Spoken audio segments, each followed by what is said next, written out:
So anyway, let's go ahead and open up in prayer, shall we? Abba, Father, in the name of Yeshua HaMashiach, we bless you and we thank you for these people that have these gifts to articulate your word in song, Abba. And that song is like medicine for the soul. And we just thank you, Yahweh, that this Shabbat, you have brought us back together again as Mishpachah's family to come together, to commune with one another, to fellowship with one another, and to learn from one another as your Spirit moves through each and every one of us, and to honor and praise you with everything that we do here today. We bless you and we thank you, Abba, for that opportunity, for that privilege to be able to come on this sacred day that you have set apart for your people, that you say you have marked as a sign that the world will know that you are my people and that you are our Elohim. And we thank you for that, Abba, and we bless you for that. Help us to not transgress your word, Abba, but to come and learn of your word and learn what is in your heart and what you want for your people. And so, Abba, those that could not be here today, we bless you and we thank you that you will be with them now, Yahweh, that your Spirit will go forth and that you will encourage them and strengthen them in whatever they may be going through, whether it be through infirmity or distresses, that you will comfort them with a shalom peace that surpasses all understanding and bring them back to us next time. And so, Abba, I pray that now that I will decrease, that you might increase. I ask, Abba, that you will take this vessel and use this vessel to speak and articulate this word as best as I can, Abba, as best as I understand it. And anything that is not of you, that it be removed from anybody's hearing, and that they will only receive that which is edifying for them and instructional for them. So for that, Yahweh, we just bless you and we thank you. In Yeshua's mighty name we pray. Amen. Well, I normally was going to get back to the Genesis series that I've been working on, but because we're coming up to Shavuot, we left the days of unleavened bread and we went through the whole scenario about the days of unleavened bread, about being de-leavened of sin, eradicating sin out of our life, and being completely cleansed by the blood of Yeshua. That's what those days pictured.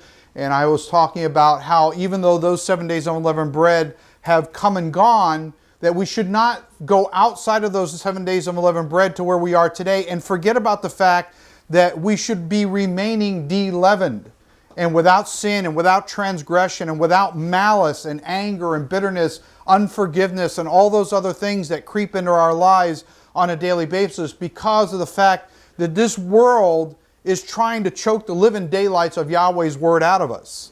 And so it is our responsibility to be a committee of one to make sure that nothing at all causes us to sin and transgress Yahweh's word.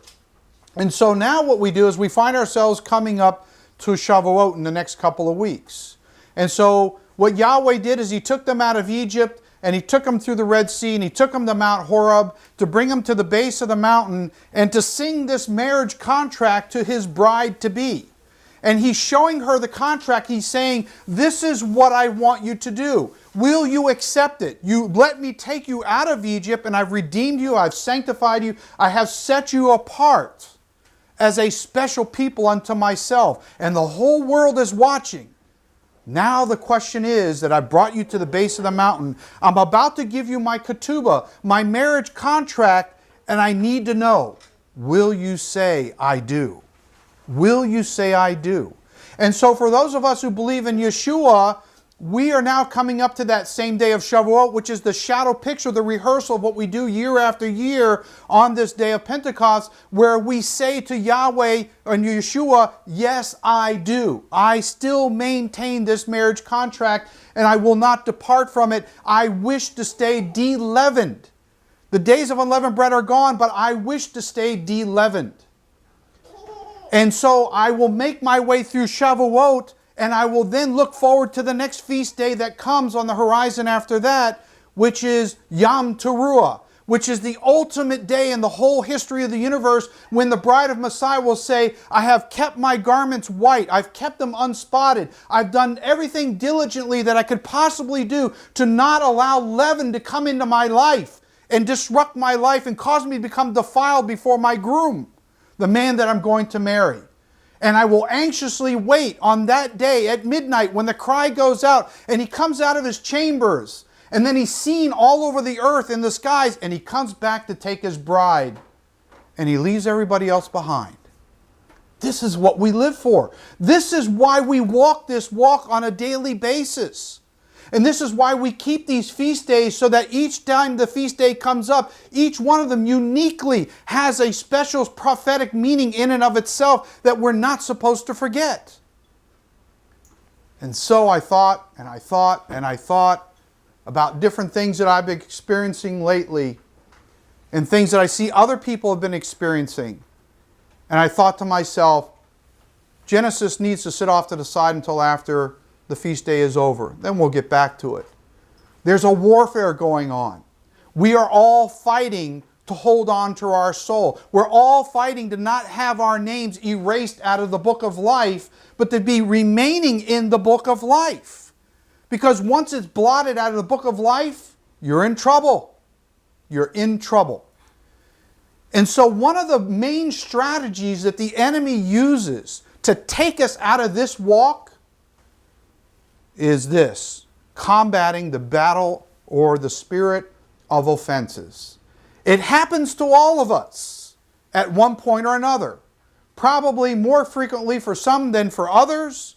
Some of us on a daily basis, some of us maybe once a week, maybe once a month, certainly for sure. But at some point, at some time, somebody has said something to you or done something to you that has transgressed your personal laws of what you set up in your life, and now you are offended and you're in trouble. And so the point of this message today is to examine just what is offenses and to expose the enemy for this strategy that he uses on all of us. But the good news is we don't have to operate by being offended. It's a choice that we all make. But there's a very specific path that you've got to walk on in order to eradicate the spirit of offense in your life, so that it has no hold on you whatsoever. It doesn't matter what anybody says. It doesn't matter what anybody does. It will not penetrate your armor, and it will not infiltrate the inside of your spirit and take you over in a coup de grace and take you out of the Messiah. It can be done. Yeshua himself showed us how to do it. Let's go in and take a look a little bit.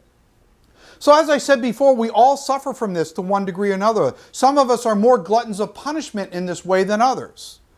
And it's usually those who are closest to us are the ones that cause us the greatest offenses. Whether it's a brother, a sister, whether you're married, whether it's close friends. The closer people are to your inner circle, the greater the rules are of engagement with that relationship. And the greater chances there are of that person causing you an offense. Because that's the one person you set up in your set of rules and your beliefs that should not cause you offense. And yet those are the very ones that do it. And Yeshua says, trust no man. Trust no man. I don't even trust myself. I don't want you to trust me. I can and I probably will let you down at some level, as any other human being will. So what is this offense? What is its purpose? How do we combat offenses so that we don't walk in offenses? Whether you give offense or whether you're being offended. This is mainly designed to look at you not personally taking on the spirit of offense. That's what this is mainly about. So as I stated before, Shavuot is coming up. And if we're going to be a worthy bride to go stand before that spiritual mountain of Mount Horeb and say to Yeshua, I am still here. I am still got my wedding garments on. I'm still waiting for you. I still say I do. Then this is something that you have to take very seriously. And each and every one of us has to be a mindful steward of ourselves, to look within ourselves to see whether or not I have offenses inside of me. Because they have special manifestations. They have consequences. Most of the time those consequences are unintended consequences you didn't consider ahead of time when you entertained the spirit of offense that somebody leveled against you was going to have a particular effect. And yet you find it's rooted in you like a cancer and you can't seem to eradicate it. But it can be eradicated. We'll go into that. Let's take a look at Romans chapter 16, verses 17 through 20, and then 25 through 27. It says, "Now I urge you, brethren, note and take aim at him who is a spy of those who cause divisions and offenses." So what are we being told? We're being told that we need to take note. You need to mark those who operate with the spirit of offense. It is a spirit. It's not just some intellectual thing that somebody does. It's an unclean spirit that works through a person to say and do things, and because he's a vessel of dishonor. And his job is to take you out. It's your job to mark that kind of a person so that you understand spiritually how you're to deal with that person. That's the first line in defense or offense in spiritual warfare. A failure to recognize that concept is going to cause you a problem. And there are people who are gluttons. I watch them. They're constantly hanging around people that are just magnets for this kind of a problem. And then yet they don't understand why they're always feeling down and out, why they're always feeling mad, why they're always feeling bitter, and they're frustrated, and they don't have forgiveness in their heart, and they don't understand because they won't get away from that kind of a crowd. And so it's a problem. So let's move on. And so the word offenses in the Greek is that are like a bent sapling for a trap to cause one to fall. You ever see these guys that make traps for animals? You see these survival things. They'll take a very pliable branch and they'll bend it over like that just before it snaps, and then they'll tie a string to it. And because the idea is when the animal takes the bait, the thing snaps back on them and it gets the animal. And this is what the enemy is doing. He's setting this as a trap, like a snare. And he knows that we're foolish enough a lot of times to just walk right into it blindly, not discerning what is being set up for you. And this is where spiritual sensory acuity comes in, where you begin to need to learn how to develop a sense of discernment, spiritual discernment, to understand what the enemy has plotted for you. This comes back to what I was talking about last year about this all wisdom and spiritual understanding. This peak area of walking in Yeshua where you already know what the enemy's got set for you and how to counteract it. Yahweh just doesn't want us to walk blindly in and be caught in a snare and a trap and then we're stuck there. If it happens, He'll take us out if our heart is right and we seek Him. But the idea is to get to a point of spiritual strength where you don't allow the devil to do the same trick on you yesterday that he's trying to pull on you today. So can we all really look at ourselves and say, have I really licked this? Is the same thing happening to me today as it's been happening for the last 10 years and I still haven't learned a lesson yet? I think for all of us, we could probably say yes at some degree. Contrary, now notice this, the offense is designed to be contrary to the doctrine which you learned. We'll get into this a little bit more in a little bit. And avoid by shunning them. Get away from them. It's a bad crowd. They're just going to drag you down. They won't increase you, they will decrease you. We'll get into a little bit more of that too. For those who are such do not serve as a slave or master. They're a slave to HaSatan. They're not a slave to Yeshua. So we can't cohabit with people like that. We're here because we all claim to be slaves of the Messiah. Anybody who's not a slave of the Messiah can't stay in here. They don't stay in here. They're gone. They can't stay in this kind of environment. It drives them nuts. Let's move on. But their own belly, which is their heart, by smooth words and flattering speech and elegance of language. They're very suave. Deceive through seduction. They're experts at being seductive. They set you up. They set you up. They figured it out. They've scoped you out. They know how you think. They know how you feel. They know what you believe. And they come covertly and they set you up. Why? Because the enemy, the spirit of offense that's working with that person, is imparting spiritual understanding and discernment of how to come at you. They as a human don't have that resource in and of themselves, but it's given to them by unclean spirits. The hearts of the simple who are innocent and unsuspecting. By the way, for those, we got some new people here. When you see the green, this is the Greek word used, and then the red is how it's said in our English language, and that's what the word, in this case, deceive, actually means. So it means through seduction. The hearts of the simple who are innocent and unsuspecting. And those are the easy ones that get picked off because they haven't been around in the Messiah long enough to understand the spiritual warfare and what is actually being done to them. And so it's easy to take them and trap them in a snare and take them out of the faith. And I've seen thousands of people leave the faith who weren't in very long because of that. For your obedience has become known to all, therefore I am glad on your behalf, but I want you to be wise in what is good. This is what is good. Understanding the spirit of offense and learning how to combat it.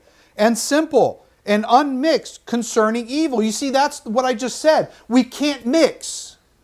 At the end of the day, you can't mix. Does that mean that you don't still have to talk with people out in the world and deal with them? Yes, you do. But what I'm saying is you can't get intimate with them because the ways of the world are hatred towards the Messiah.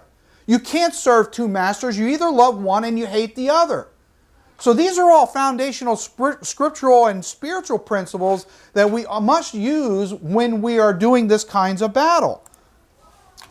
And Yahweh of peace, that leads to prosperity and rest, will crush or shatter into pieces Satan under your feet, which is a footstool, shortly. It's interesting because a while back we had done a study on the, what was it called? It was a Genesis series. It was the preexistence of Yeshua. The preexistence of Yeshua. And there I talked about how the Father says that the universe is His footstool. And that the earth is Yeshua's footstool. And this is telling us this is what's our footstool. So it's interesting. Each one of us has a different kind of a footstool. So it's interesting. It progresses as you go down. But anyway, let's move on. Now to be able to give you miraculous power from Him who is able to establish and strengthen in a set of direction for you according to my gospel and preaching of Yeshua HaMashiach. So what he's saying is, if you will stay focused on my teachings, my word, my commands. Those commands are a light. They're like a lamp unto you, and they will show you this spiritual understanding that will keep you from having problems. Well, not that it won't keep you from having problems. You're going to have problems because Yeshua says in this world you will have tribulations. The question is, do you meet those tribulations and those trials in this life and get defeated? Or do you walk through them in total and complete victory? That's the question. You're going to have them no matter what. I'd rather go through it in victory. That's how I would do it, and I think you would too. According to the revelation of the mystery, that is an initiation into religious rites. So this word mystery means an initiation into religious rites. Any organization in this world that you want to join, they usually have some sort of an initiation in order to get into that club. There are certain hoops and things that you got to jump through to meet that criteria to be able to get in. And once you do that, you are now qualified to be in that. And that's what this is talking about, that this mystery of Yeshua, which I had dealt with in other teachings before, is an initiation into that understanding. Once you get into that club, if I can be a little carnal about it, once you get into Yeshua and you're initiated into that, He then begins to reveal miraculous spiritual knowledge to you that is not available to the world. And they don't understand why you have to do things the way you do it because it's not been given to them to understand. They haven't gone through that ritual of initiation into that mystery. But this is what we're doing in this walk. We're being initiated into these religious rites. Kept secret from the world began, but now made manifest and become apparent. To us, it should become apparent. And if it's not apparent to you, then you need to do some soul searching and ask yourself, what is hindering me? What stronghold might I have that prevents me from understanding this? And by the prophetic scriptures made known to all nations according to the commandment of the everlasting Yahweh for obedience to the faith. And this is the faith that we walk in. To Yahweh alone, wise, be glory through Yeshua HaMashiach forever. Amen. So, what is it? Let's look at this. The purpose of the spirit of offense is designed to entice you into sin by direct false doctrine. That's one strategy. If he can introduce to you a teaching from somebody that does not square with Scripture, both Old and New Testament, you have been deluded and you have been duped. And you have taken the wrong pill. and now you're going to go to sleep, and it's a sleep you're not going to wake up from. Bad idea. Well, how do you combat that? Well, the way you combat that first is understanding what is true doctrine.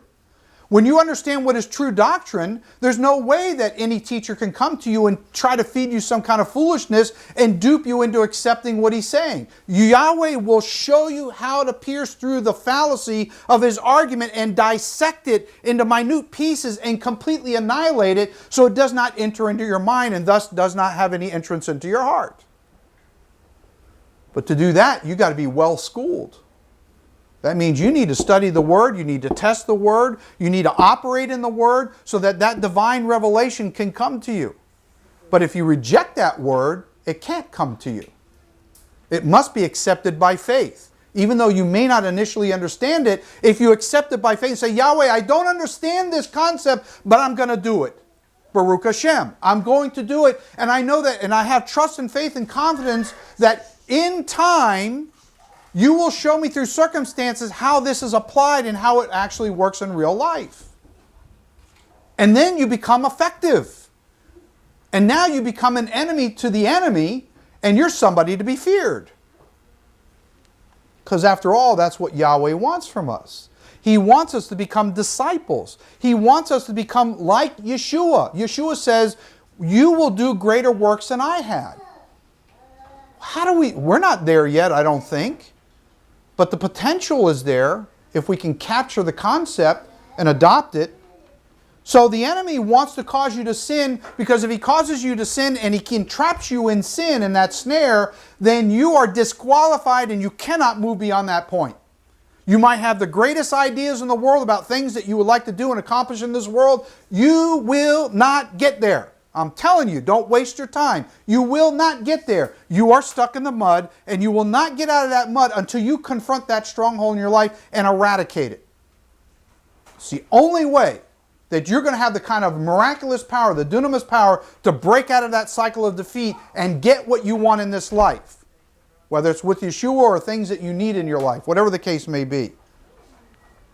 The second is it uses other people to insult you so that you may react into the flesh, which then quenches the spirit and eventually leaves you. That's the other strategy.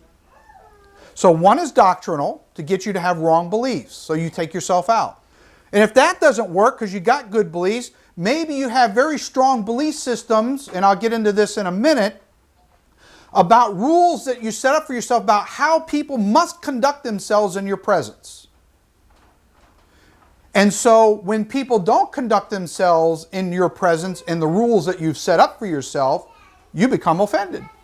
You get angry. You're ticked off. You don't want to talk to the person. You're harboring these feelings inside yourself about them. You're in trouble. Because now Yahweh is basically saying, I only need to hear your prayers. Leave your gift at the altar. Go fix the mess that you got yourself into. Then come back and cry on my altar and offer your gift. Then I'll hear you. These are protocols. These are spiritual protocols. And yet I've seen people over the years who don't want to do that. They don't want to do the Matthew 18 concept. And they just want to cry to Yahweh all the time about why this, why that, and why. And they're like that for years, and their situation never ever changes. Because they're ignoring the protocol. The protocol is to fix the mess with the other person. Clear up your offense. It's a spirit. Let's get it cleaned up by the blood of Yeshua. And then you'll be free to see clearly and free to move forward. There will be no hindrances. There will be no detour signs. There will be no blockages preventing you from going where you need to go. So we are our own worst enemies. So this is why it's important to make sure that you don't allow anybody who comes into your presence, whether in the faith or out of the faith, it doesn't matter. You don't allow anybody to come into your presence to try to tell you something to get inside of you and underneath your skin and cause you disruption in your life. You are the guard at your own gatepost of your heart. You are the one who decides, I let the enemy in or I don't let the enemy in. We're going to look into a little bit more of the dynamics about how that actually works a little bit later. Let's look at some of it now. Being offended by someone says more about you than it does the other person. Stop and think about it. Being offended by someone says more about you than it does the other person. In my book. in my book, because the bottom line is you are going to have offenses. They're going to come. Yeshua says offenses will come, but woe unto him who causes the offense. So I'm not worried about him. I'm worried about my own heart. Now, he can take me into the kingdom of darkness, or I can say no, and I'm going into the kingdom of light. One or the other. We all have that choice. So when I allow that person to get inside of me and disrupt my spirit, then what happens is that's a problem, because now it says more about me and my weakness than it does about him. And what it says is that he has more power than I got. What he is actually saying is that the kingdom of darkness that's working through that person has more power than the amount of Yeshua living in me. Not a good testimony. So you could be busy looking at that person. Why did he say this? Why did he do that? I don't understand. You know, we do all this kind of stuff in the flesh. It doesn't matter. Because the problem is, you're in trouble. You really should be taking that energy and looking inside yourself and saying, why did I let him do that? I often say, ask yourself empowering questions and you'll get empowering answers. But if you start focusing on him and you're not focusing on yourself, you're trapped. You're in the snare.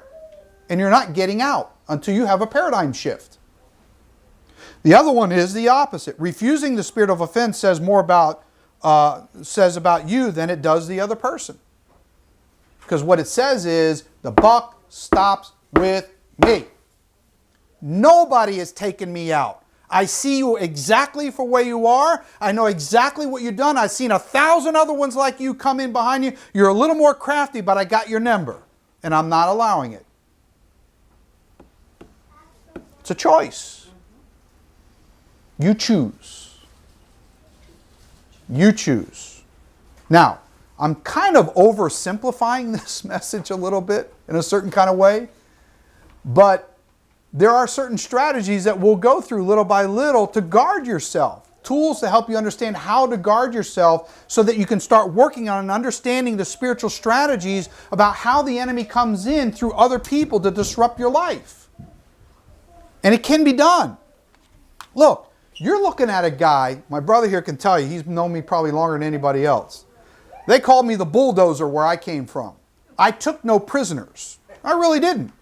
You come at me, I had a big 2x4, spiritual 2x4, and I beat the living daylights out of you with the scriptures. And there's no way you could overcome me. I would just mow right over top of you. Just like these steamrollers rolling asphalt, you just spread out all over the place. And, you know, I did that for many, many years, you know. And so when somebody didn't believe what I would tell them, I got offended. And so even though I was stronger in one sense, and it was a lot of pride involved, so from the prideful perspective, I was stronger than that person in the flesh, but in the spirit, I was actually worse. See how it deludes you? I talked a couple of weeks ago about the spirit of pride and how it deludes you in this cycle of defeat, self-sabotaging defeat that I went through about that. Attacking your pride where your beliefs of what offends resides leads to transgressing one's self-righteousness. Let me explain this for a moment. All of us have pride at some level, as I talked about a couple of weeks ago. We all do. Failure to acknowledge that is detrimental to your spiritual health. We all have it. And so inside of that pride, we all set up these rules about how people have to come into our presence and how they have to deal with us. Some of us have much stronger rules about how that conduct is supposed to take place than others. Some of us have more oil on our backs like ducks do and water runs right off. Some of us are a little better at that than others. I think you would all concede. But some of us have some really, really deep-seated stuff going on inside of our pride. And so our structure for our beliefs about that kind of conduct is really strict. Really strict. Don't you dare ever say such and such word to me. Way. When you say way, that ticks me off. It makes me so mad I want to kill you. Huh? Really? You know, for another person, the word way doesn't mean anything. But The point is, that person who has that word inside of them has linked that to a prior experience and has intrinsically embedded within their spirit, attached to that word way, some deep, deep, angry emotions. So as soon as somebody says the word way, they're off like that. They're like a stick of dynamite, and they explode immediately. And you're sitting back saying, man, why'd you go off on me like that? That's crazy. It doesn't make any logical sense. No, for you it doesn't. But for that person who goes off, it makes perfect sense. Why? Because like last year, I've been speaking a lot about our identity in Yeshua. Who are we in Yeshua? Who really are we in Yeshua? And we're all trying to discover that. We're all at different levels. Some of us are stronger in other areas than in other places. But as I also stated in last year in some of the teachings, is that your behavior is always consistent to your identity. Your behavior is always consistent with your identity, whatever that might be. It's for you to discover. Your behavior can never operate independently of who you really are. It can't. It's directly attached. Come to grips with that and accept it for what it is, and you'll be miles ahead in conquering the problems in your life that are holding you down. Address it, confront it, curse it, swear to Yahweh that we need to work on this because I'm tired of it. And until you hit your rock bottom, you're not going anywhere. You'll stay exactly where you are. If it's years and years and years, that's where you're going to stay. So the point here is that this self-righteousness sets up rules for engagement. And so somebody comes into our presence and they break those rules, you have now taken on the spirit of offense. So how do you deal with that? How you deal with it is you eradicate the self-righteousness, which is attached to the pride. You get rid of the pride, the self-righteousness can't function. So you have to remove one thing and supplant it with something else. You need the nature of Yeshua. You need the Ruach HaKodesh, the Holy Spirit, to be inside of you at all times at its premium state in order to keep pride under control. So that self-righteousness doesn't function, so that when somebody comes in your presence and says, way, okay, not my problem, it's your problem. So, which then leads to emotional instability. Because you see, it's like a domino effect. Once pride is in operation, then self-righteousness comes, then the rules that come from the beliefs that have structured this whole mess in the beginning, then leads to emotional instability, because then once you feel transgressed or offended, then it's at that point that you now become emotionally unstable. You ever deal with people that are emotionally unstable? You can't even have a rational conversation with them. You have to walk away. It's almost like they're completely insane.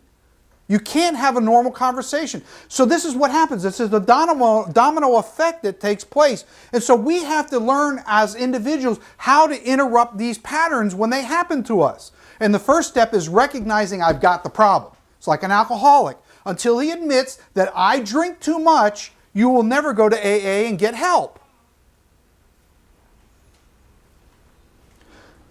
And so this instability comes from this weakened state that we find ourselves in. This condition is an indication of the Torah not living sufficiently in one's heart, which is what imparts the love.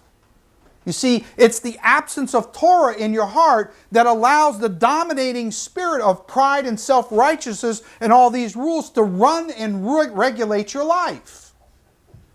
And until you get enough Torah, which is the Ayetz Chaim, the tree of life inside of you, to where you understand it and it's flourishing in your life, as it does that, it begins to push the spirit of pride out of your life to where it has no dominion. It's not a stronghold anymore. It takes time. I'm not saying it happens overnight. I'm not trying to paint that picture. It takes time. So it's not living sufficiently in one's heart, which imparts love. Perfect love, which casts out all fear, causes torment, but love guards against the spirit of offense. So you either got one or you got the other. You can't have both. The problem for us, the paradigm here, or the paradox that we have, is that we're all in transition. We're in a transitionary phase. We're trying to learn how to keep this old man buried under the water, and every day he's pushing up to try to come back up and take control over our life. And at the same time, we're trying to allow the Spirit of Yahweh to come in and keep that old man under the water. And it's not so much about keeping him under the water, it's about us making a conscious decision. You stay down there. When I got baptized, I buried you under the water. And I swore an oath to Yahweh, I would not let you come back up and resuscitate. But we do it every day. We allow the old man to come up anyway. So it's not about Yahweh waving some magic wand where he keeps his hand on the head of the man under the water, your old man. It's about you deciding you're not going to allow the old man to come back up. You're the one who has the hand on his head and keeps him buried every day. We have free moral agency. We decide. Okay, so let's look a little bit here at the difference in these two structures. So on the one hand, you got HaSatan, which is the designer and orchestrator of the carnal mind, of the flesh, in other words. And so what does he do? He introduces the spirit of offense in the two basic ways that I had just mentioned. That then sends you spiraling downward, which means equals emotional state of anger and resentment, just to keep it simple. And the strategy of that whole thing is it transforms us into a tare. We go from being a wheat, which is a cultivatable crop, into being a tare. And that means we're then worthy to be burned, as so many of the scriptures tells us. And that means we're not cultivatable. And you'll find that in Matthew chapter 13, verse 38. On the other hand, if we entertain Yahweh's spirit, that is a spirit of humility. And it comes from the spirit of Yahweh. It's one of the manifestations of the Spirit. And that gives us peace, love, and the fruits of the Spirit. And the strategy on that is we have not been given another spirit, as Scripture says. We only have His Spirit. We're not allowed to take on other spirits. We remain as wheat, which is in 1 Corinthians chapter 2, verse 12. So, in Genesis chapter 3, verse 1 through 7, we look at some false doctrine. So now the serpent was more cunning and crafty in a bad sense than the beast of the field, which Yahweh Elohim had made. And he said to the woman, has Elohim indeed said, you shall not eat of every tree of the garden? And the woman said to the serpent, we may eat of the fruit of the trees of the garden. But of the fruit of the tree which is in the midst, or that part that bisects the garden, is what that means in the Hebrew, Elohim has said, you shall not eat, nor shall you touch, or lay a hand on it, lest you die. Then the serpent said to the woman, you will not surely die or be caused to be killed. For Elohim knows that in the day you eat of it, your eyes, your outward afflicting appearance will be opened. Now, here comes the opportunity of the first point that I talked about. Changing doctrine. Yahweh gave a command. Do not touch that tree. He's telling her that you can touch the tree and you won't die. And by the way, Yahweh is withholding some special information from you. Now you're feeling offended, not at the enemy who's enticing you, but now you're offended at Yahweh, and you're mad at Yahweh because somehow Yahweh is withholding something from you that He has not shared with you.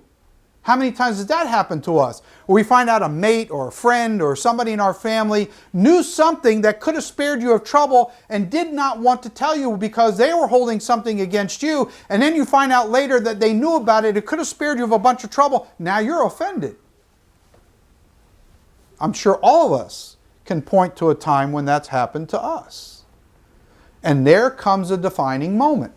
Because that defining moment comes to, do I entertain the spirit of offense, or do I bring it under my subjection? These are the questions that have to be asked of ourselves. So, we'll be open through your senses, and you will be like Elohim. See, so he's telling them, you see, he's holding out on you. If you would just do this thing, you'll find out that you know exactly what he knows. Knowing good and evil, adversity and affliction. You see, the whole point here is, what is Yeshua doing? What Yeshua is doing in the context of this message about combating the spirit of offenses is, we were not designed to take on offenses. We're not constructed for this. It has physical and spiritual complications when we have too much of this stuff going on in our life. Yahweh did not form us from the dust of the ground to take on these kinds of spirits. So we need a Redeemer who can come into our lives, wash us clean, and then begin to empower us over a period of time of how to combat these spirits so that we can be like Yeshua and then destroy the works of the devil, which was the whole reason why he came. So he's trying to duplicate himself within inside of us. And so now we take on this adversity and affliction, which is what we were not designed to do. So we need to be redeemed out of that. So when the woman saw that the tree was good for food, that it was pleasant, that brought greedy desire to the eyes, you see, now notice the spirit that came with this enticement. The spirit that came with this enticement brought lustful eyes. It was a wrong spirit. There are things in our lives that we should have, and there are things in our lives we should not have. And there are things in our lives that we should have when we deserve to have it, when Yahweh is good and ready to give it to you. But if you desire it and you chase after it before you're ready to have it, that's lust. Sin. It's an idol. You're into idol worship. And that's why we need to be patient and allow Yahweh to give us what we need when we want it, when He thinks it's time for us to have it. To make one wise, she took, seized and carried away of its fruits and ate. She also gave to her husband with her, and he ate. Then the eyes of both of them were open, and they knew that they were naked, and they sewed fig leaves together and made themselves coverings that cover like an armored apron. And I thought to myself, this is interesting. The Hebrew word means they covered it like an armored apron. You see, aren't we supposed to have the full armor of Yahweh? Head, the chest, the loins, the thighs. We're supposed to be completely covered with the armor of Yahweh so the enemy cannot find anywhere he can get in between the armor and stick us. They had no armor. So in their flesh, they even realized that they need to armor them and cover themselves with something as a form of protection because they knew they were naked and they felt embarrassed. That's of the flesh. So I thought that was kind of interesting. Let's go to Hebrews chapter 4, verse 15 and 16. It says, "For we do not have a high priest who cannot sympathize with feelings of sympathy and feelings with our weaknesses, which is in our mind and our body, but was in all points tempted, examined by scrutinizing as we are, yet without sin." So everything we're going through, He went through. He just didn't entertain it. That's the main distinction between Him and us. He just didn't entertain it. We entertain all kinds of foolishness. And we play into other people's games. And then when we do that, they look at us and think, how stupid you are. You're an ignoramus. You're stupid. You don't know anything. You let me take you just like that with no resistance whatsoever? But we do that to them. We're gluttons for punishment. We don't smarten up, and we need to. We need to because we're coming to a time now where the world is going absolutely berserk. And if we're not on guard and we don't start conquering these spiritual battles, what's coming down the road, we're not going to be prepared for it, and we're going to be in much bigger trouble than we're in now. And so for me, there's a sense of urgency about talking about these kinds of messages because we need to armor ourselves with spiritual understanding and spiritual weapons, not carnal weapons, but spiritual weapons that we can fight against the enemy. Let us therefore come boldly in outspokenness to the throne of grace that we may obtain mercy and find grace to help in a time of need, like a rope that pulls in a boat. It's like your boat has left the shore and the tide's trying to drag you out, and you got this rope and you're just pulling it right back to the dock so you can tie it up so you stay grounded. So you don't become a boat astray out in the middle of the ocean. You want stability. You need stability. But you got to outspeak to Yahweh about it. You're commanded to come before His throne with this kind of boldness. Matthew 16 verse 23, "But He turned, twisted around in reverse, and said to Peter, 'Get by withdrawing out of my sight from behind me, HaSatan. You are an offense.'" Notice He used the word offense. And it means that you're like a bent sapling for a trap to cause one to fall. So HaSatan didn't come, he came directly at Yeshua to try to cause an offense and get him to compromise, but he didn't do it directly in a way because what he did is he went through one of his Talmudim, one of his disciples. See, he tries different tactics. He'll use this person to come at you one way Because he's got a goal. He's got to achieve something in bringing you down. So he'll bring a person this way to try to come at you, but then you go, nope, sorry, I'm not accepting that. So then he'll get you to a point where you're complacent and maybe you're not paying that much attention. Then he'll bring another person from another way. And you get blindsided. And then you fall into it and you go, oh my gosh, I didn't see that one coming. So you have to always be on guard all the time to make sure that you understand that the devil has your number. He's coming after you. These are not coincidences. These are not time and chance. Yeshua told Peter that Satan has specifically asked to shift you as wheat. Specifically. So, he goes daily before the throne of Yahweh, accusing us before Yahweh, sometimes correctly, sometimes not correctly. But then Yahweh gives him the parameters by which he can come at us. So here, to me, for you are not mindful to exercise your mind to be obedient. This is my point. Now he's talking to HaSatan.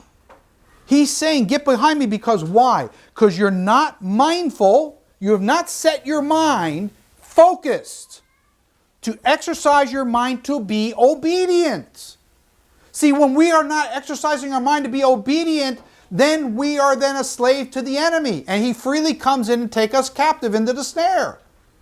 So you have to be on guard at all times to not allow your guard down, to always say, I will not give in of the things of Yahweh, but of the things of men, the things of the flesh, in other words.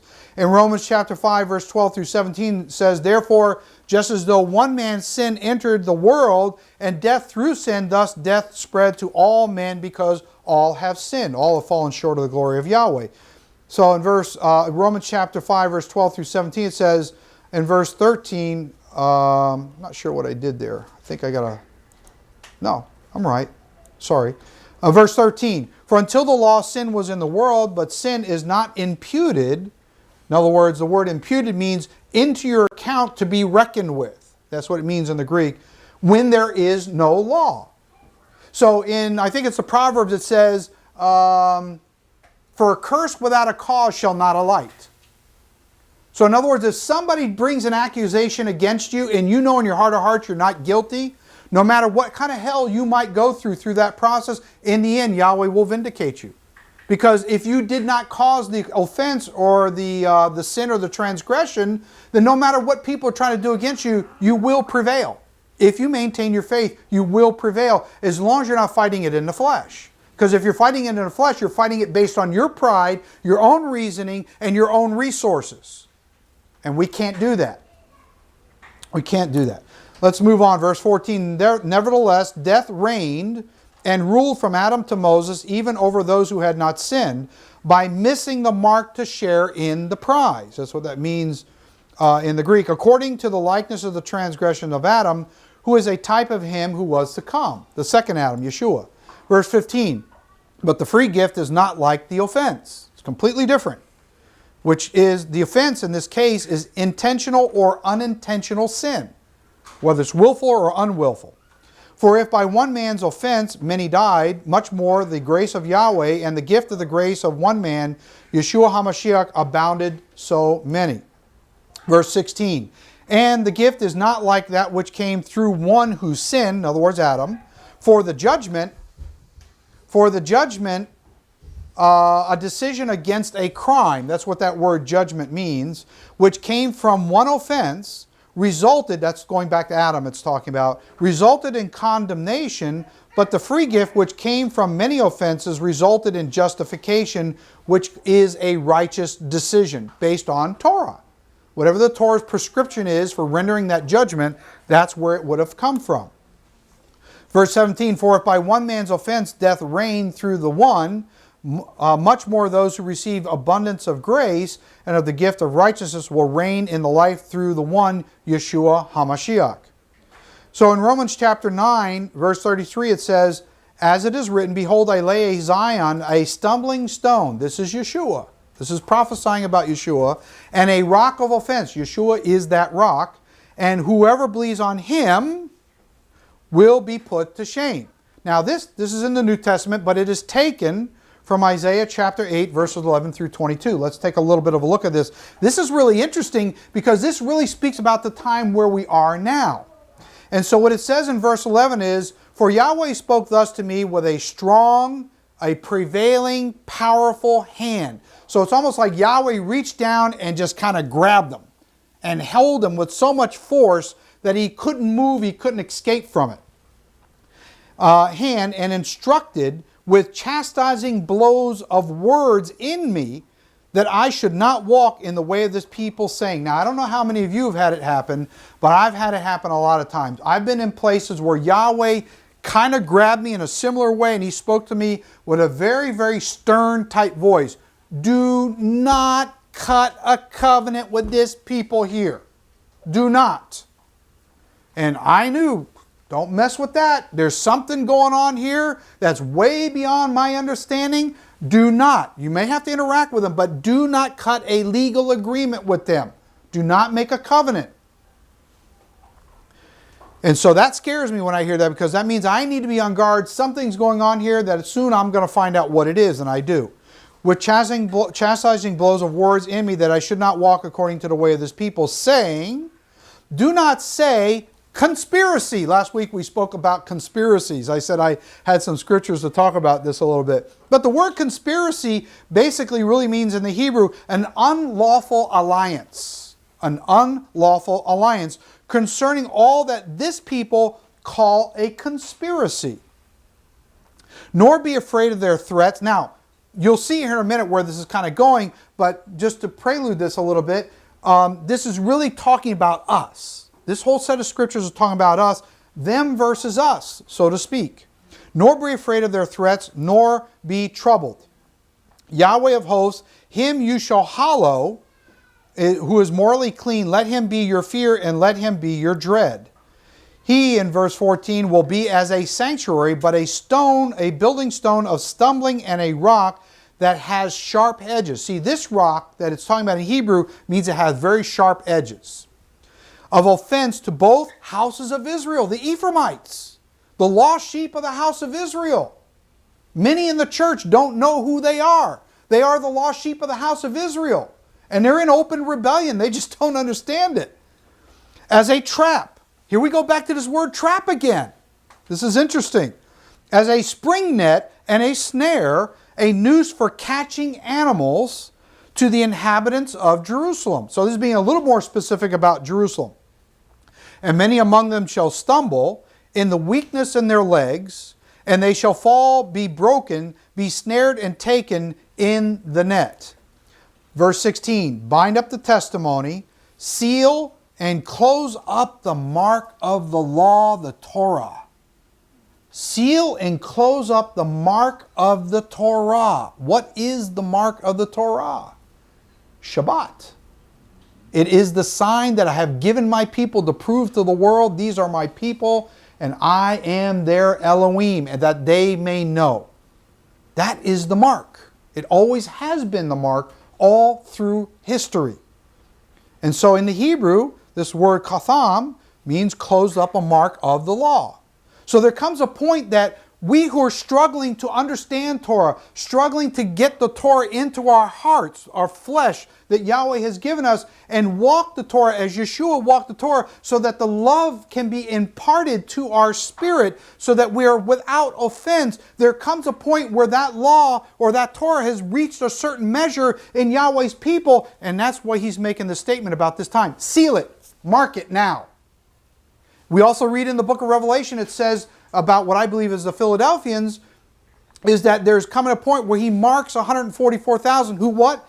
Have the name of Yahweh written across their foreheads. He marks them. So there comes a point where he seals the number. That's it. No more. I'm done.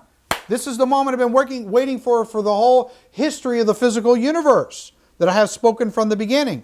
The Torah among my disciples. That's who we are. We're the Talmudim.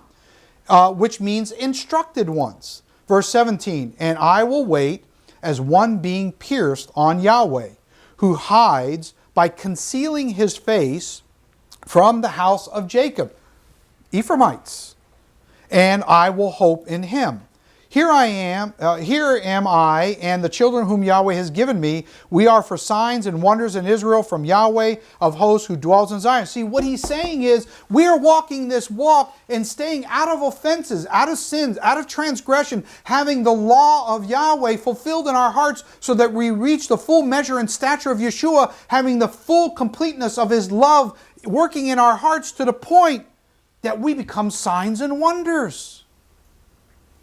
And it becomes a stumbling stone and a rock of offense to all those who are rejecting the Torah. This is strong stuff to think about, because this is I think what a lot of people don't realize. When you got baptized, you were signing on to. I think in the flesh, if all of us really understood what we knew we were being grafted into, we would have said no. I think I probably would have said no. Because it's too much. The flesh can't handle it. In verse 19, and when they say to you, seek those who are mediums and wizards, and it's interesting, the word wizards is obi, who have familiar spirits who conjure up ghosts that act as ventriloquists. That's what it is in the Hebrew. You ever go to a charismatic type thing where they're conjuring up they're talking all kinds of strange stuff? There's no coherent language. It's like a ventriloquist. Why? Because the human being is like a dummy. This is what he's saying. He's like a dummy, and the unclean spirit's got his hand up inside the dummy, and he's making the dummy's mouth, but he's the one who's actually speaking through the dummy.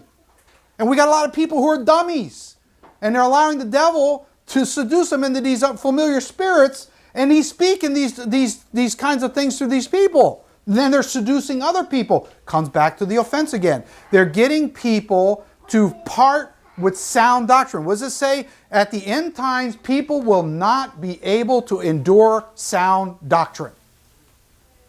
And this is the point of some of my messages, is that we have to get to a point where we do endure sound doctrine, because otherwise you're going to get caught up in stuff like this, amongst other things. He's got all kinds of other things. So it goes on and says, who whisper, which in the Hebrew is interesting, means chirp like birds. I've seen people do that. I've been places where they do that, and they growl like animals and all kinds of other stuff.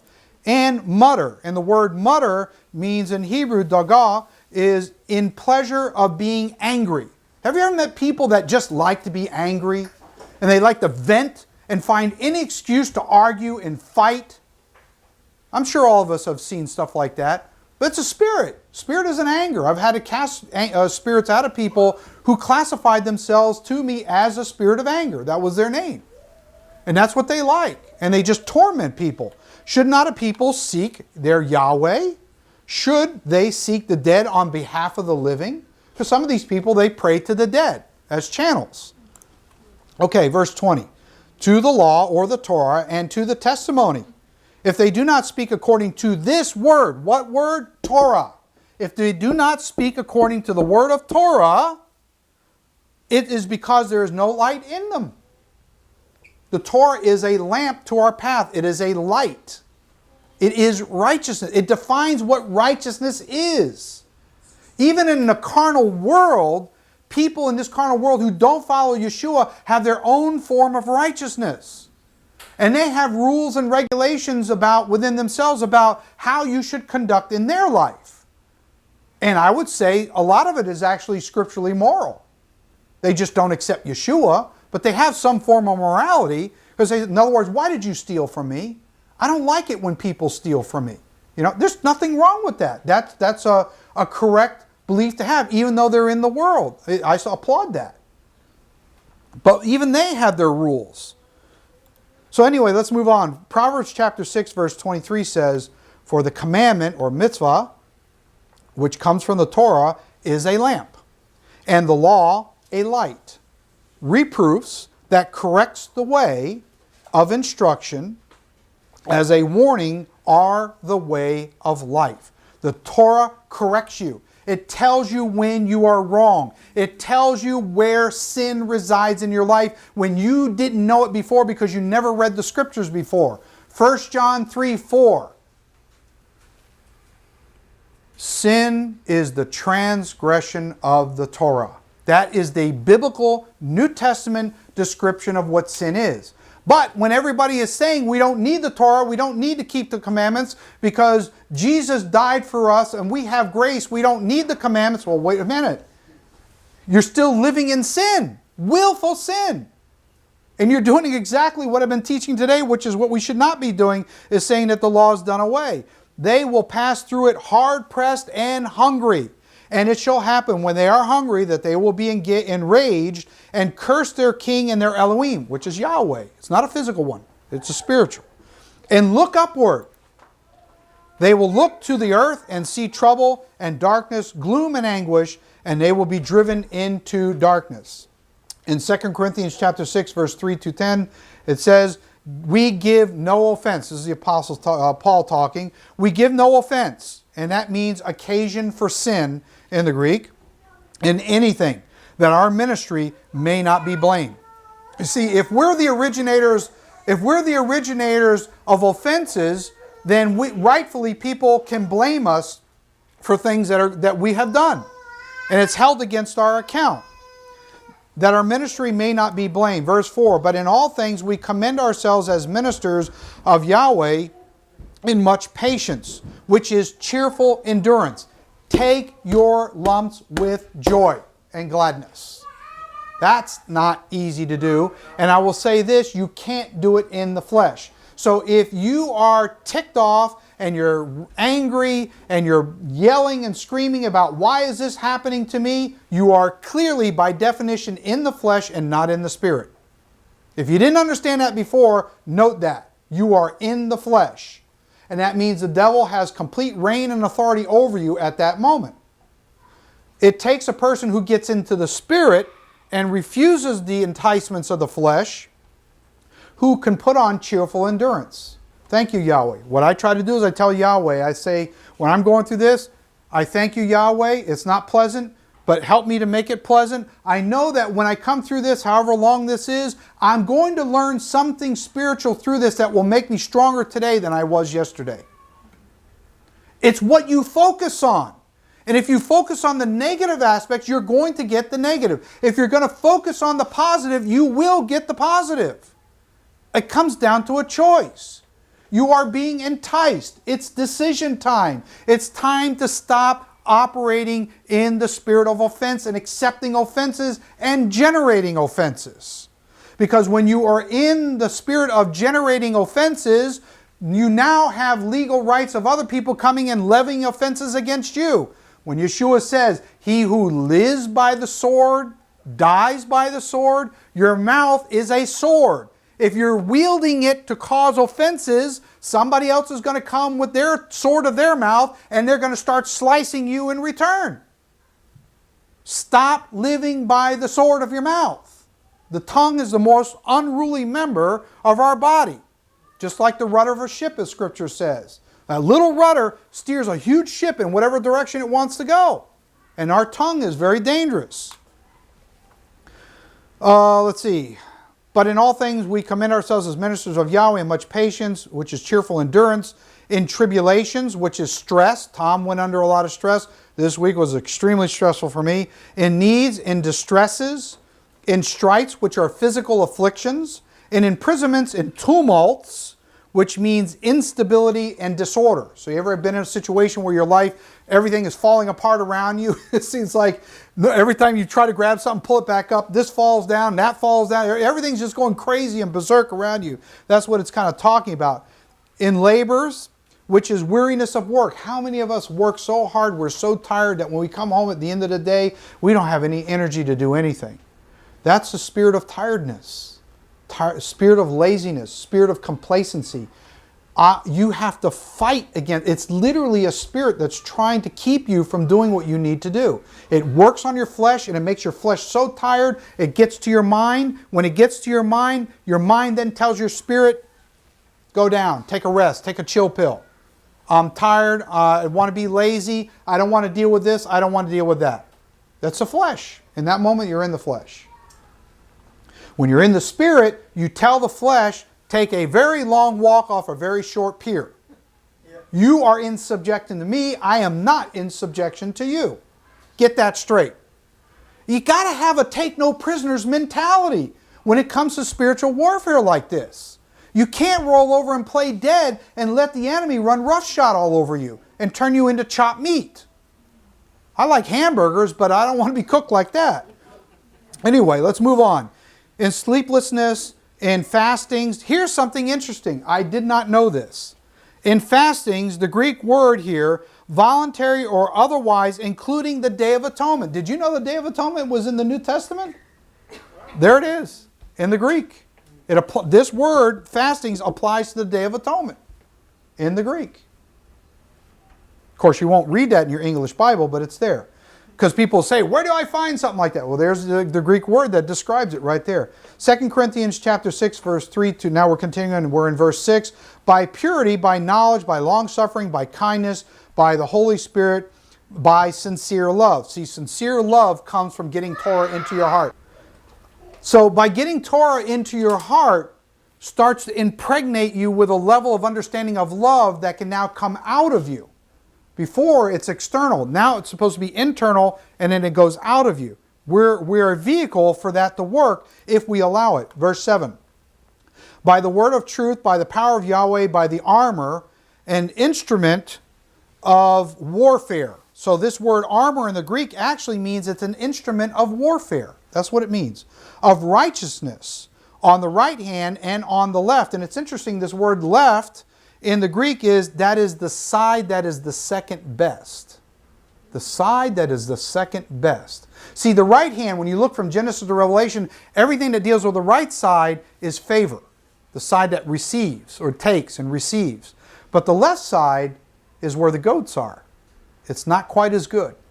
You don't want to be on the left side. You want to be on the right side. By honor and dishonor, by evil report and good report, as deceivers, roving as misleading tramps. That's what they'll call us.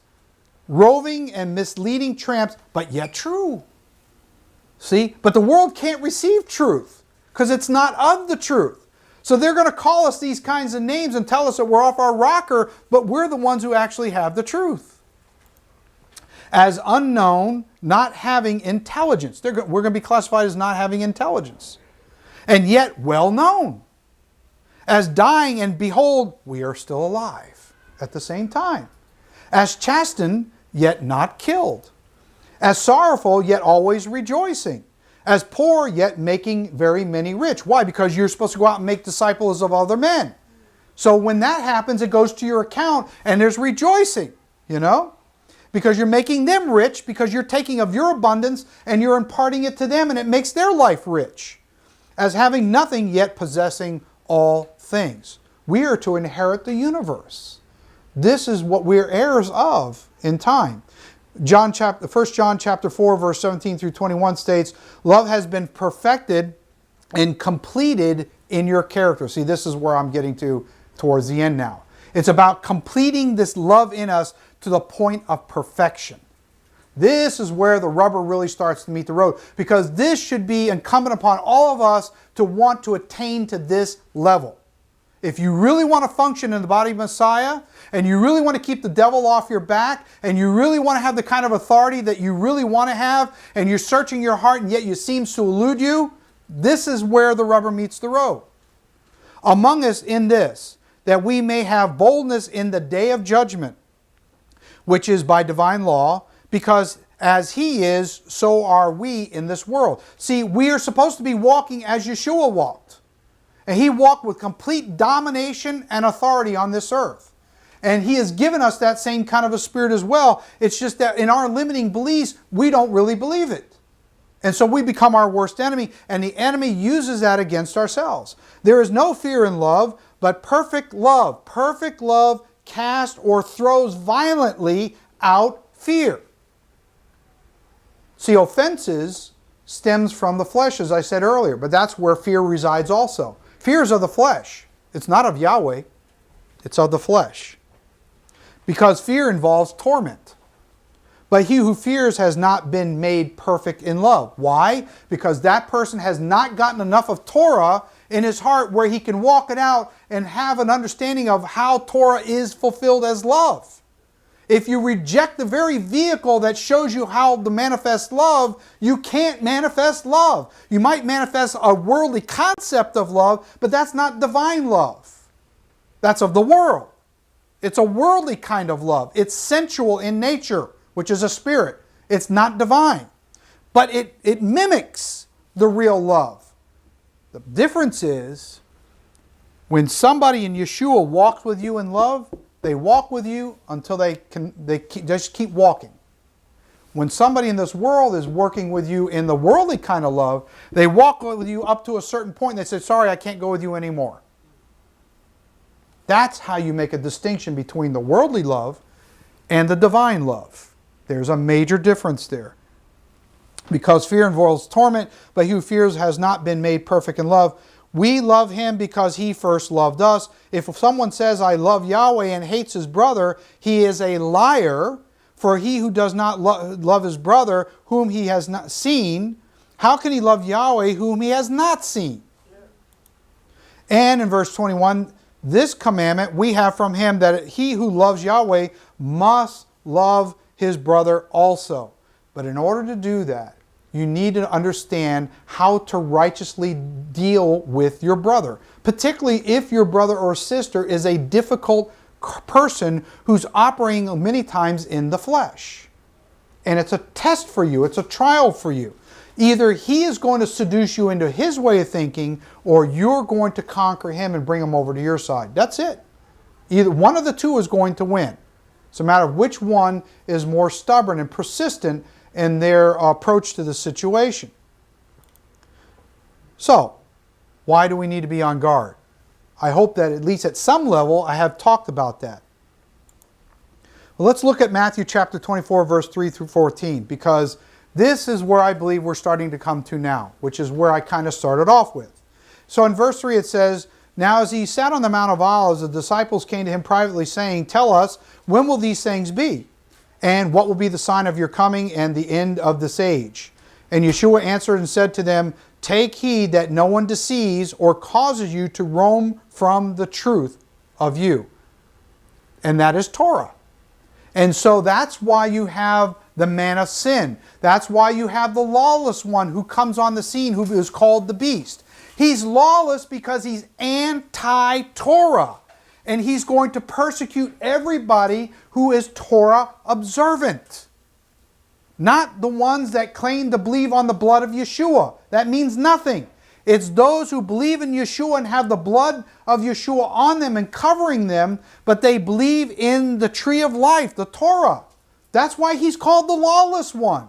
And everybody who succumbs to that lawless one gives up the Torah. I just read in Isaiah about seal the mark of the Torah on my disciples, the ones who have the understanding.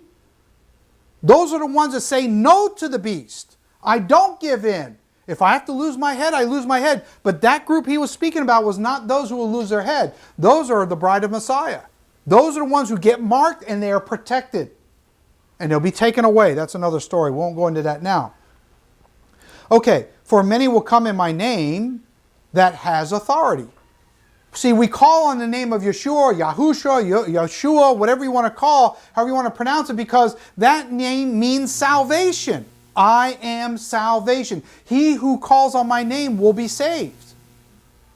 And so many will call him in my name, saying that has authority, saying, I am the Messiah, the Mashiach, and will still deceive the many. The majority of the people on this earth are still going to get deceived during this time frame. And you will hear of wars and rumors of wars. See that you are not troubled to cry with fright. See, there's that spirit of fear again. Perfect love cast out all fear.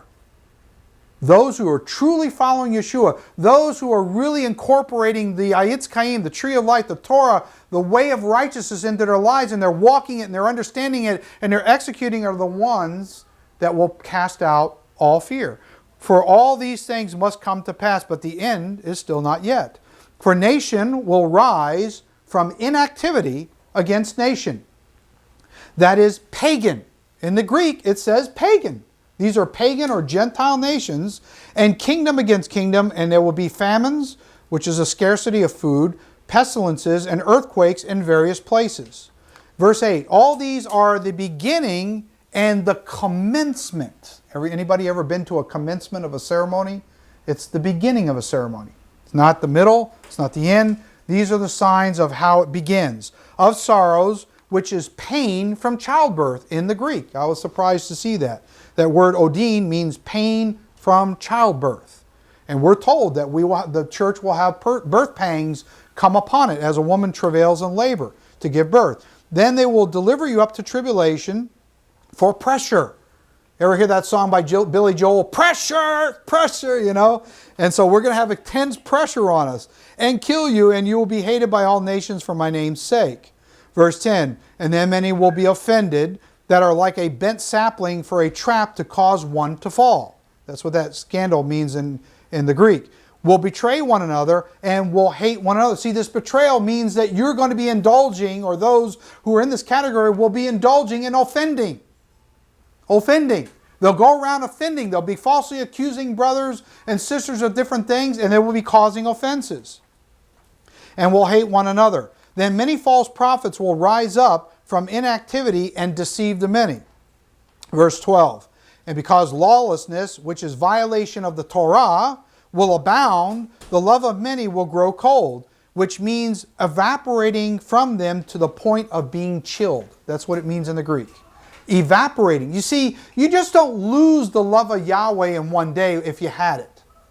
What happens is sin encroaches in on your life, offenses encroach in on your life little by little until they have a cumulative effect. And little by little, the more that stuff you allow into your life, the more it begins to quench the Spirit of Yahweh, and the Spirit of Yahweh begins to retreat from your life. Because it won't stay in a temple that has been defiled, where the enemy reigns as supreme and he has a throne sitting inside your spirit, your temple. Yahweh won't do that. And so you lose the love little by little. And so you come to the point where it's evaporating from you. It's leaving you little by little. You're not even aware it's actually happening. And then pretty soon one day you say, you know what? I give up. I'm not following Yeshua anymore. Seen a lot of people do that. But he who endures, staying under the perseverance. Staying under the perseverance. Again, this is a conscious decision. I will persevere. I will persevere. I will persevere. I don't know how it's going to happen, but this is what I'm focused on. I'm not focused on defeat. I'm focused on perseverance. I may not know how to get through this, but this is where Yeshua, my salvation, come now and help me fight this battle. Help me get through this, because my natural mind, I never fought this kind of war before. I don't know how to do it. I need your salvation in these circumstances. That's what we got to do. That's perseverance. To the end shall be saved and delivered of protection, for protection. Verse 14, and this gospel of the kingdom will be preached in all the world as a witness, as the decalogue of special rules of the sacred tabernacle. That's in the Greek. The same set of rules that was in the tabernacle is what's being used here to describe this in this verse, which is the commandments. To all the nations, and then the end will come. You see, what we're going to be telling the nations is the reason why you're all destroying yourself is because it's Torahlessness. It's lawlessness. It's refusing to keep the commandments that Yeshua said, I did not come to destroy them. I came to make them more binding than they ever were before. And you guys are all destroying yourself. You set up this beast guy who represents as the epitome of Torahlessness, and he's duping you all into thinking that you don't need the Torah, that you can operate in Torahlessness, and then you become one of his disciples, and then the nations all start destroying one another. And we're telling you as a witness, as the two witnesses Jerusalem will be, return back to the Torah. Nations and societies are only stable in this world today, relevant to the level of morality that those governments allow into the societies.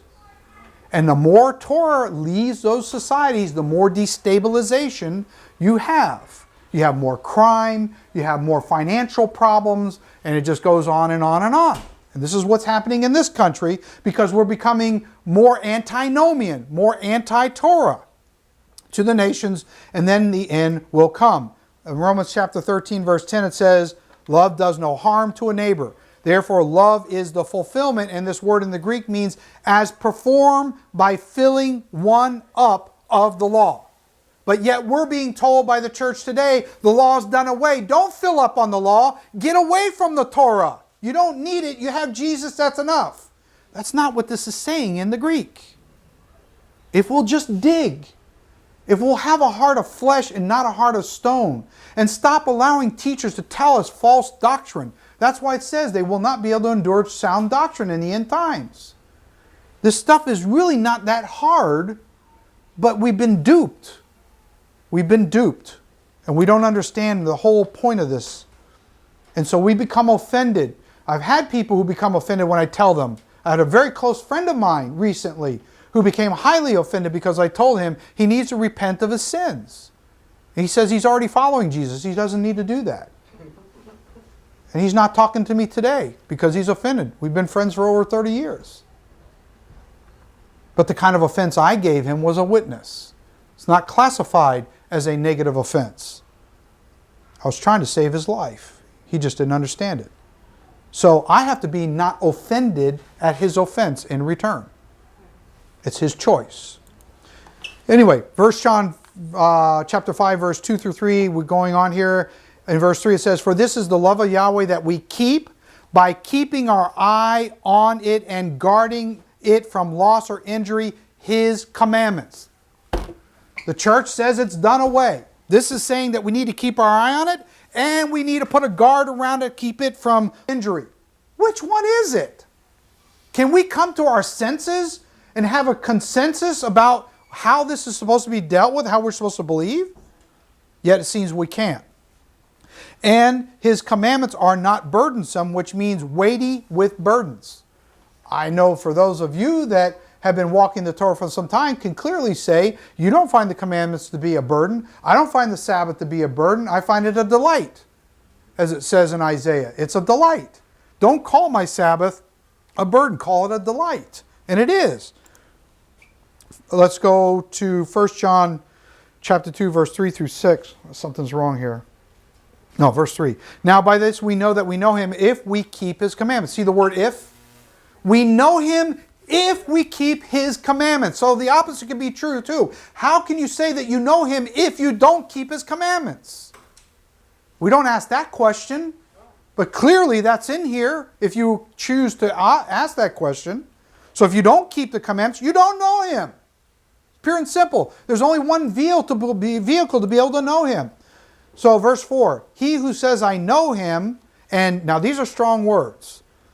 "He who says, I know Him, and does not keep," by expressing absolute denial to keep, by keeping our eye on it and guarding it from loss or injury, His commandments, which is the Torah, is a liar. Now that's strong words from John. Read that. Because he's telling you, anybody who takes that position that you don't need to keep it, you're a liar if you claim to believe in Yeshua or Jesus, as some would say. You're a liar. And the devil is the father of lies, so you're one of his disciples. Do you not understand what you're actually saying? Is a liar, which means a falsifier, and the truth of the Torah is not in him. And it can't be, because it's a different spirit. Any more than the Torah is in HaSatan. It's not. Anyway, let's move on. Verse 5. "But whoever keeps His word," or His Torah, "truly the love of Yahweh is perfected." See, we're getting back to what I was talking about before. The way the love is perfected in you is by His word, His Torah, His commandments. Rejection of that, you cannot perfect love in you. If you can't perfect love in you, you are prone to offenses. Those spirits have a legal right to come at you and make you into chop meat, and you have no defense. You will succumb to the offense. And it's only the bride of Messiah who focuses on battling this spirit of offense and not allowing offense in their life is the only ones who are going to make it through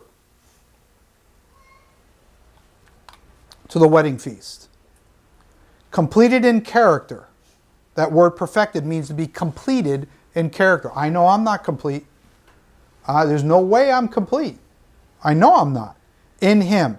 By this we know that we are in Him. It's by this that we know we're in Him. if we're keeping His commandments, because that love is being perfected in us over a period of time. And that's how we know we're in His grace. You don't get grace by going out and sinning willfully over and over again and pleading the blood of Jesus. That's not how grace works. And the church has got to wake up. They're Ephraimites. Stop calling yourself a Christian. You're not a Christian.